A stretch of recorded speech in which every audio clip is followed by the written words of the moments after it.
자, 오늘의 그 주제는 코로나19로 우리 증시가 본격 전염 강타를 당한 지가 벌써 이제 만 1개월 지났습니다. 2월 17일이었던가요? 네, 31번째 확진자 그분, 네, 다들 기억하시죠? 그분이 참 그 집단 감염의 어떤 그 진원지가 돼가지고 신천지 다들 뭐 이어지죠? 그런 스토리들이. 자, 그 이후에 한 달 점검해봤더니 삼성전자를 통해서 대표적인 우리나라 시가총액 30% 차지하고 있는 삼성전자 총에서 그 한 달간의 그 흐름 한번 좀 분석을 해볼게요. 삼성전자 주가 한 달 전에 61,800원. 옛날 기준으로 하면 300만 원 훌쩍 넘었던 시절이죠. 뭐 최고가를 경신했다. 아주 시끄러웠죠. 자, 지금 한 달 지난 시점 3월 16일까지 보니까 48,900원. 20% 딱 빠졌습니다. 정말 공식적인 조정 국면에 접어들었죠. 자, 이때 코스피 지수는 2243에서 어제 종가 1714까지 23.5%. 역시 또 공식적인 기술적 약세장에 접어들었고요.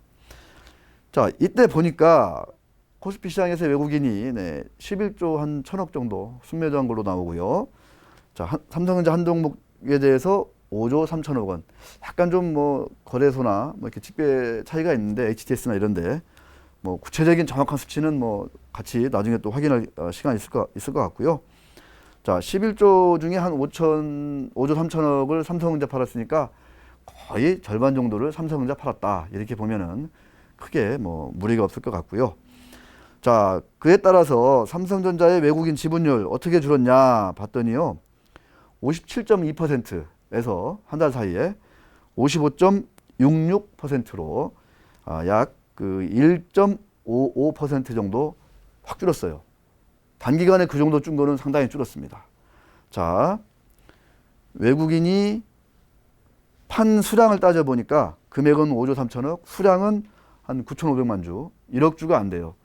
33억 한 2,300만 주 가지고 있는데 1억 주 안 되게 팔았거든요. 그런데 우리 증시는 이 난리가 났습니다.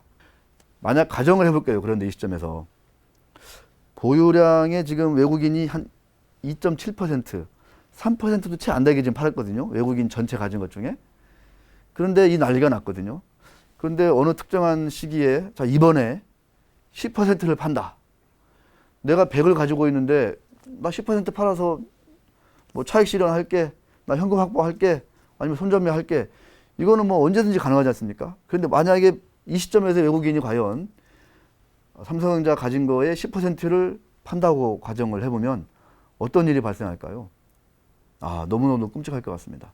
그런 일이 일어나지 않아야 되겠다는 이런 당위론적인 얘기를 들을 수밖에 없고요.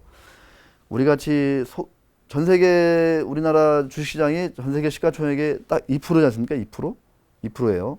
그런 시장에 삼성전자는 시가총액 비중에 또 30%를 가지고 있고 한 종목이. 그런데 그 종목을 외국인이 57%, 55% 가지고 있는 거예요. 근데 우리 시장은 아시겠지만 100% 완전 개방 시장이고 개방 경제 아니겠습니까?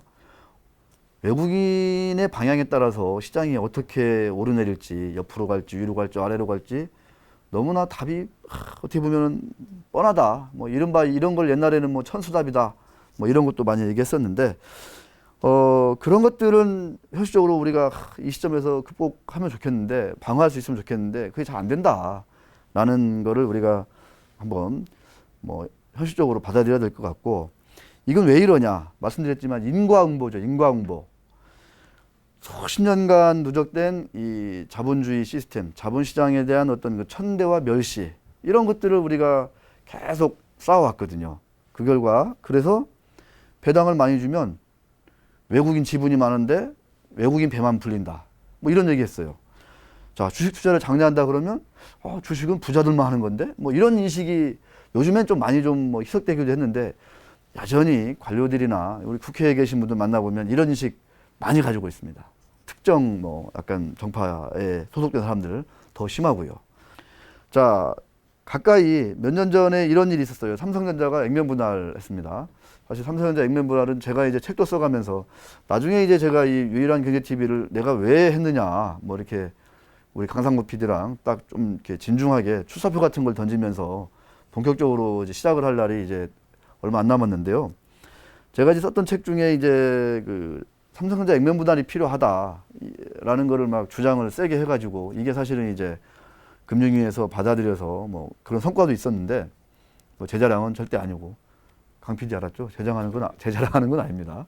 자, 그런데 그때 제 발상은 뭐냐면 워낙 뭐 150만 원, 200만 원이니까 개인들이 쉽게 접근이 어려운 거예요. 유동성도 떨어지고 거래도 뭐 하루에 끼케야 뭐 한 10만, 20만 주 되고 액면 분할을 하면 우리 개인들이 삼성전자를 나의 어떤 적금처럼 활용할 수 있다. 한 달에 10주씩, 20주씩 살 수 있다. 그렇게 얘기했는데 저는 그래서 한 주를 한 10주로 액면 분할 할 줄 알았더니 한 주를 50주로 액면 분할 해가지고 좀 벙쪘던 그런 기억도 있는데 2018년 5월 4일에 그때가 액면 분할하고 재거래된 날이 금요일이죠. 14일, 5월 4일 금요일 53,000원에 재개 다시 거래가 됐어요. 액면 분할하고. 자, 이때 외국인 지분율이 52.8%밖에 안 됐어요.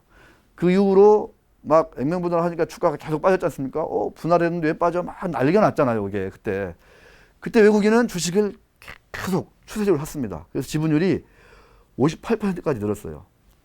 그러니까 4만 원대 후반까지는 외국인이 삽니다. 5만 원 넘어서는 잘 안 샀어요. 5만 원 넘어서 누가 샀냐? 그때서야 비로소 개인 투자자들이 샀고 국민연금이 좀 많이 샀어요. 제 기억 납니다. 자, 이런 점에 있어서도 어떤 그 대응 전략 이런 거 보면은 외국인에게 조금 뒤진다, 많이 뒤진다 이런 얘기를 할 수 있을 것 같습니다. 일전에 제가 취재 한참 다닐 때 2008년 금융위기 전에 대한민국 그 우리나라 그 펀드 업계에서 미래에셋 펀드가 제일 잘 나갔죠. 3억 만들기 정시펀드 기억나시죠? 이때 미래에셋 운용 하나만 해도 그 주식형 펀드가 60조, 70조인가요? 이렇게 갔어요. 그래서 어떤 일화가 있냐면 당시 미래에셋 운용의 CEO, CIO가 홍콩에 가잖아요. 완전히 VVIP 대접을 받습니다. 심지어 월가에 가도 완전히 최고의 VIP 대접을 받았다고 해요. 그래서 그 미래에셋 운용의 그 CIO, CEO를 만나려고 일요일까지도 아침부터 저녁까지 차곡차곡 1시간별로 일정이 짜졌다고 합니다. 온갖 증권사, 은행, 뭐 PB 이런 들이 와가지고 우리로 치면 뭐 만나주세요.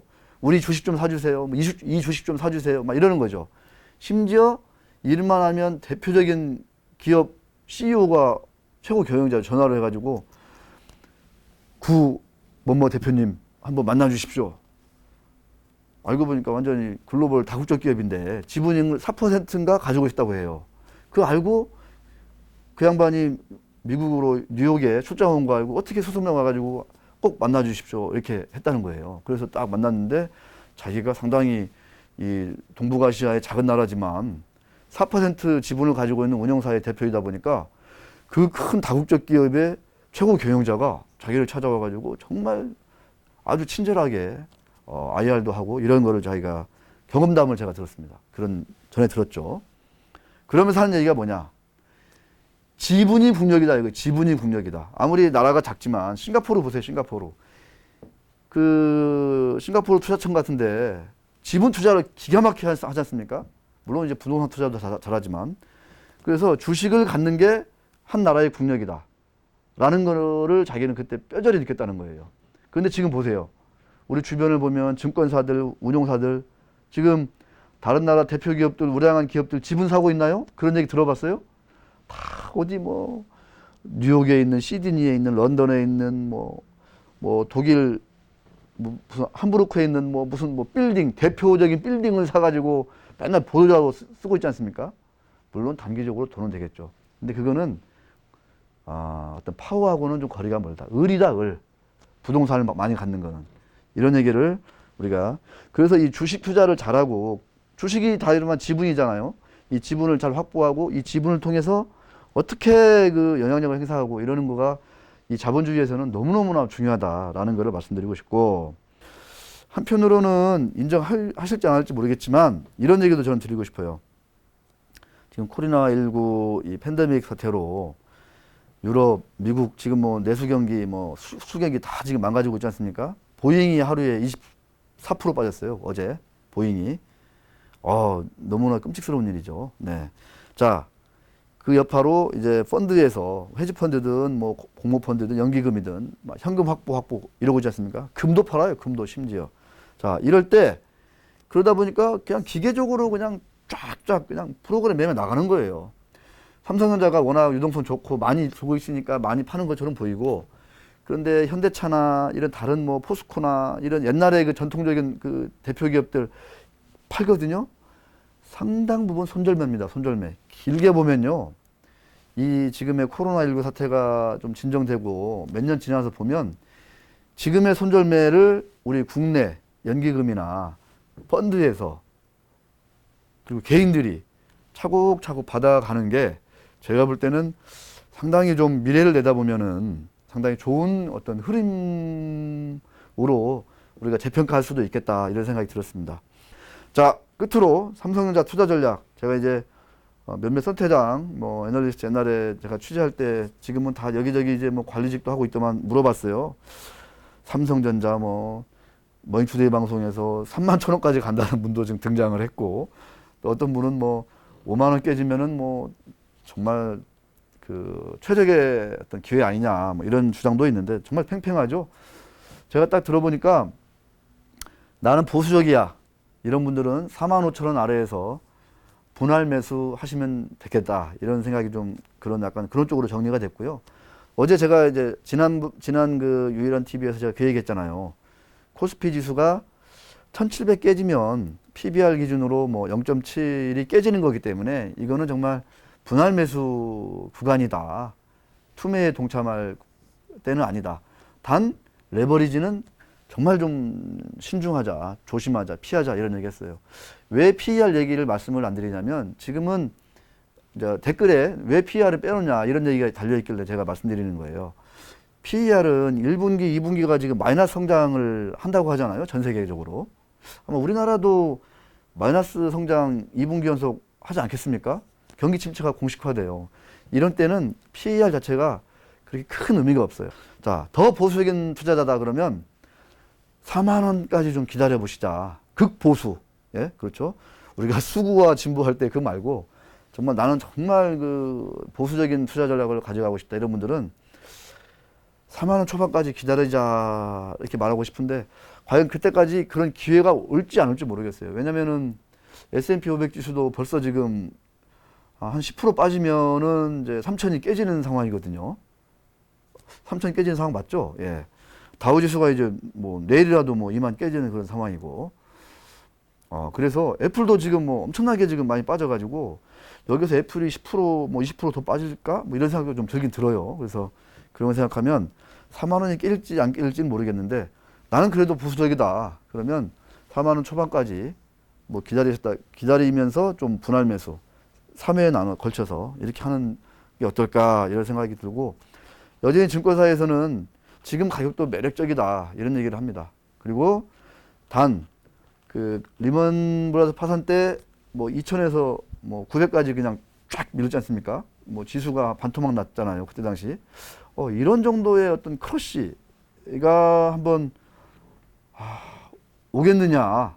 이 코로나19로 인해서 그렇게 오면은 삼성전자가 한 단계 더 그때 아주 빠질 수 있다 이런 얘기 하는데, 다시 한번 말씀드리지만 극도의 저평가 구간에서 주가가 이렇게 팍팍 아래로 밀리면요 반발력도 그만큼 세다는 거 명심하시고 우리 시청자분들, 투자하시는 분들 좀 이렇게 대응하셨으면 좋겠습니다. 너무 긴박하게 막 스트레스를 키워가면서 이렇게 보시기보다는 조금 어차피 뭐 주식 가지고 계신 분들은 뭐 어떻게 하겠습니까? 지금 와서 뭐 그 좋은 주식이라면 팔 이유가 없잖아요. 네. 조금 여유 있게 현금 가지신 분들도 뭐 여유 있게 이제 나에게 찬스가 왔구나 이런 식으로 접근하시면 어떨까 이런 생각이 들고, 다음 기회에 또 인사드리도록 하겠습니다.